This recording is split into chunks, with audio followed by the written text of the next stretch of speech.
Sure. I'm just going to go through. Just going to go down these, see which ones I commit. Thou shalt have no other god. I don't have any god, so I haven't broken that one. 2, graven images. No, I don't have any graven. I don't accept there's a god. 3, thou shalt not take the name of the Lord. Again, I don't take his name in vain because I don't believe he exists, so I'm fine there. Remember the Sabbath. I always remember Sunday. I know I've got a calendar and everything, so I haven't done that one. Honour thy father. Yeah, I do that. I've never committed adultery. Don't do that. Ever killed anyone? No, never killed anyone. Don't steal. I don't lie, and I don't covet. So I am an amazing Christian. Pretty clear. Yeah, you're a pretty clean living guy. Wow. There you go. Well, whereas, I don't know, Carl, have you ever, what's your view? I still open, like, posts. That isn't for me. I'm just going to see that's on there.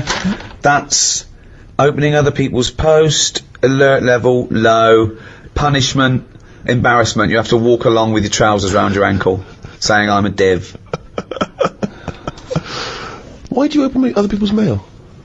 But it's just a fella called Bruce who he's the bloke who used to own the flat before me, and I don't know. I started off and I thought, oh, should I pass it on? You know, because when people move, it's a lot of messing about tracking down where they've gone. So I thought, should I just leave them for a bit? And I collected some for a bit, and then there was one that sort of said, "This is important" on the front of it. So I thought, how important is it? So I opened it. What was it? Was it important? Not really. It was from a tattooist. What did they say? It was just something They about. said, "Oh, we used the AIDS needle on you. Can you come in for a little test?" So I just started. I just kind of thought, oh, I'll start opening it, having a look, and it was weird because, do you know, like how you get fed up of being yourself?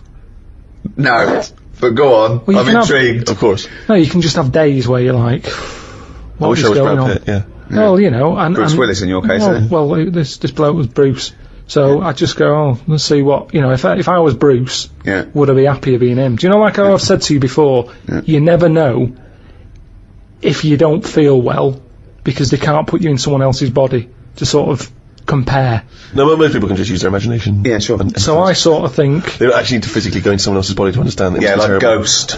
Yeah, exactly. so I think, well, would I enjoy being Bruce more? Sure. And what have you gleaned from Bruce? He's got a tattoo. We know that. There wasn't that much. It was mainly busy at Christmas. A lot of Christmas cards, which were good because I didn't get that many. Yeah. He's So you put up these pop 'em Christmas, you put up these Christmas cards. What, you had Christmas cards hanging in your flat to have a lovely Christmas, Bruce? Auntie Jean. That's crazy. Well, hang on a minute, because when you put them on your mantelpiece or your shelf or whatever, you're not looking at them every day. It's just a picture of Father Christmas. It doesn't matter who it's to or from. But why have them up at all? Well, why not just buy some make it a blank bit Christmassy. You can just buy some blank cards and put them up. Use them every No year. point, I have to. Bruce has got a lot of friends. Yeah, but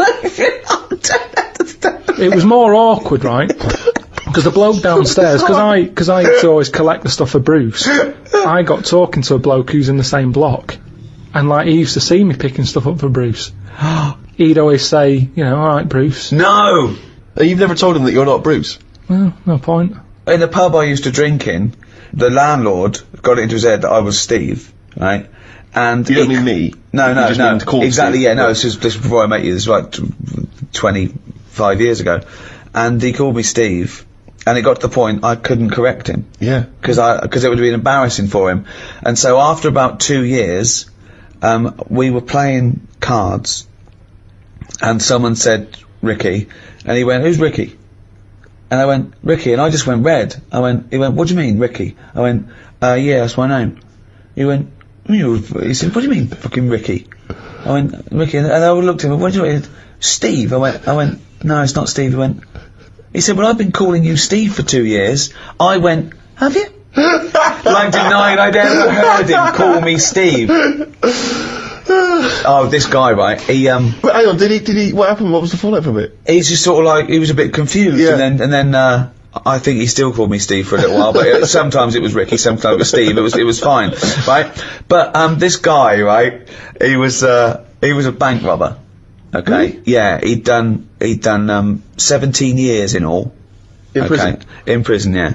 And I was a bit scared of him. I'm fascinated. He was fine. He was done now. He'd gone straight, totally straight, and he was running this pub.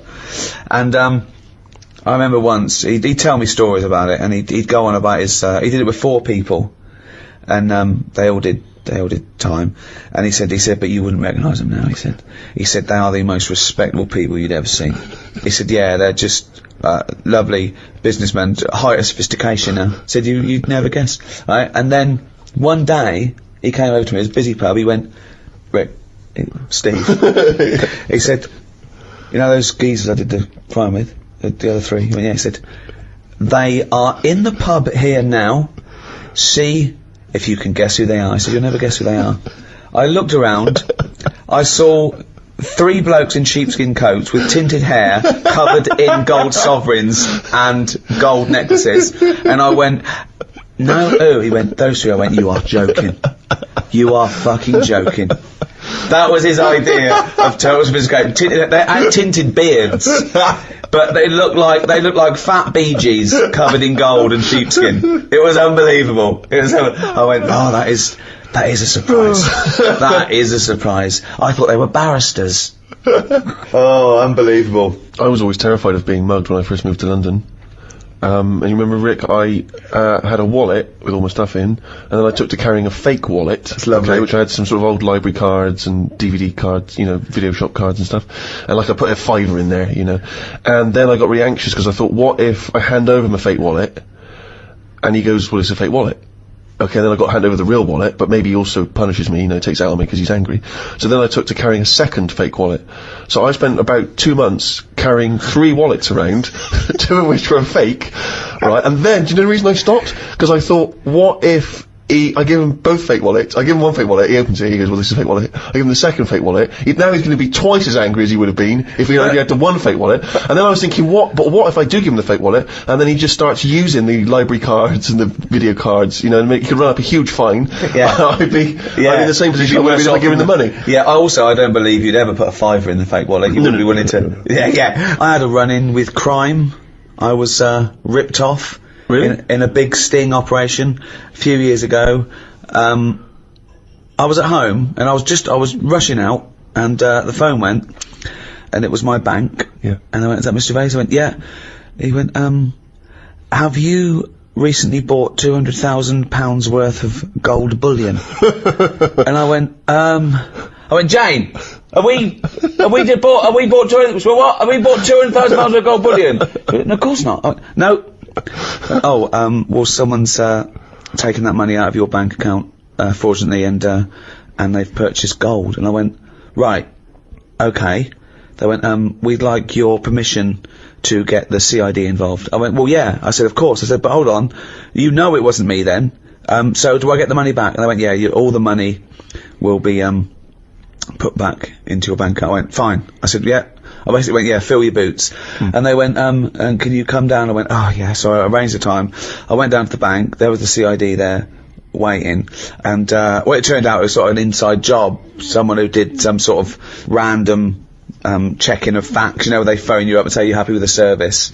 They put down the phone and went, oh, you never guess who I spoke to, that Ricky Gervais. Right. And someone overheard, they were involved, they'd got a payoff from Mr. Big somewhere, that was out of the country. And, but isn't there more, you can't just, even if you work in a bank, you can't just walk off with cash, can you? There must have been more elaborate. Yeah, they did a transaction, didn't they? They okayed the transaction like it was me for these people, and then these people bought gold with it, and now all they have to do is go and collect the gold. Now this is the tricky bit. So, what they don't know is, now the bank know that it's not me collecting it. Right. So whoever turns up for the gold, they said they'll probably just they might even be innocent couriers. Yes. But then we get, the go-betweens or whatever. And where is gold bullion kept? I don't know. It's just I suppose you go and get it from a vault somewhere, right. And take it away and take delivery of it. I don't know if it literally changes hands or not. So what they need is obviously my passport. So they got the people. So it was going to go to court. Okay, I didn't have to go to court, but I had to have a meeting with the CID for all the details and take that it wasn't me and all that. Yeah. So the funny thing was, I'm there with the CID man. And I said, well, how did they think they were going to get away with it? And they said, well, they turn up with a fake passport of yours, show the ID, and I walk away. I went, right, okay. And they said they get a a passport from either a dead man, or they steal one, and they replace it with your details and your picture. And the CID man started smirking. Right? I went, what? He said, well, the picture they used was this one, and he showed me this fake passport, and I tell you what, I was laughing. Then he started chuckling, and we laughed for about 10 minutes, because all they did was they cut out the picture on the first series of The Office from the DVD. So it's a picture of David Brent sitting behind the desk with that little smug look on his face. That's my passport and this thing. So, I mean, they might have got caught anyway. Yeah, it's nice to know that even such, elaborate operations as this, it still comes down to just idiocy, criminal incompetence. Who was left in charge of getting a photo? Where they go, Dave, you're doing so and so and so. You're Julie. You're on the inside. There, Bertie, can you get a picture? Yes. You can get a photograph of Ricky Gervais, can you? Yes. Right. Okay. Where are you going to HMV for? What are you going to HMV for? I knew we shouldn't have recruited someone who looks exactly like Bernard Bresslaw. It's unnerved me.